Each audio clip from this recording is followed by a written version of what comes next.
20वीं सदी का मध्य दौर था। दुनिया दो महाशक्तियों में बटी हुई थी, अमेरिका और सोवियत यूनियन। यह समय शीत युद्ध का था, जहां युद्ध सीधे जमीन पर नहीं बल्कि विज्ञान, तकनीक और अंतरिक्ष में लड़ा जा रहा था।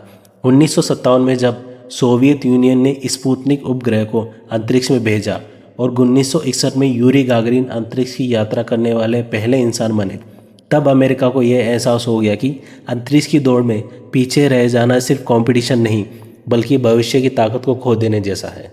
इसी चुनौती के बीच 12 सितंबर 1962 को अमेरिका के राष्ट्रपति जॉन एफ कैनेडी ने राइस यूनिवर्सिटी में एक ऐतिहासिक भाषण दिया। उन्होंने घोषणा की कि अमेरिका इस दशक के समाप्त होने से पहले एक इंसान को चांद पर उतारेगा और उसे सुरक्षित पृथ्वी पर वापस भी लाएगा, क्योंकि उस समय तक इंसान पृथ्वी की कक्षा से आगे मुश्किल से ही जा पाया था। लेकिन यह घोषणा आगे चलकर इतिहास की सबसे बड़ी वैज्ञानिक उपलब्धि की नींव बनी।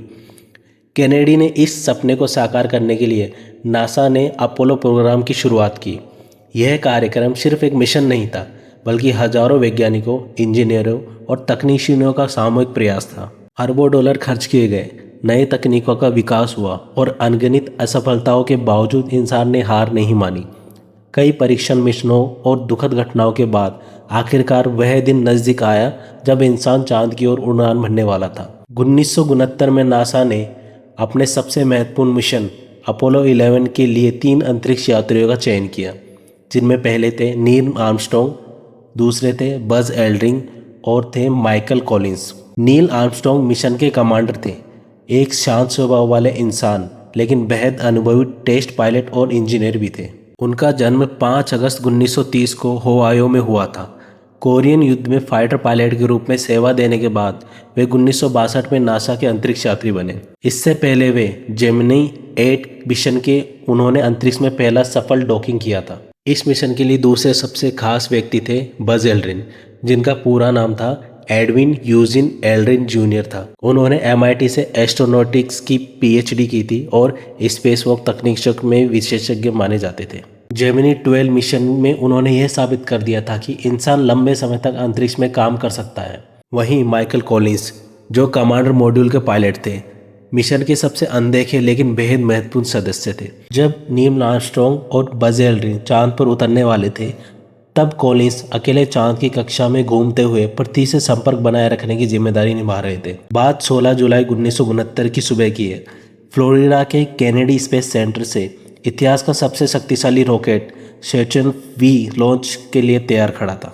यह रॉकेट 110 मीटर ऊंचा और लगभग 30 लाख किलोग्राम वजनी था। जैसे ही काउंटडाउन खत्म हुआ, धरती कांप उठी और अपोलो 11 अंतरिक्ष की ओर उड़ान भरने लगा। यह सिर्फ एक लॉन्च नहीं था, बल्कि मानव सभ्यता का चांद की ओर पहला निर्णायक कदम था। 3 दिन की लंबी यात्रा के बाद अपोलो 11 चंद्रमा की कक्षा में पहुंचा। इसके बाद नील आर्मस्ट्रॉन्ग और बज एल्ड्रिन ने लूनर मॉड्यूल ईगल में बैठकर चांद की सतह की ओर उतरना शुरू किया, जबकि माइकल कॉलिंस कमांड मॉड्यूल में कोलंबिया में अकेले चंद्रमा की परिक्रमा कर रहे थे। लैंडिंग के दौरान ईंधन तेजी से खत्म हो रहा था और कंप्यूटर बार बार चेतावनी दे रहा था।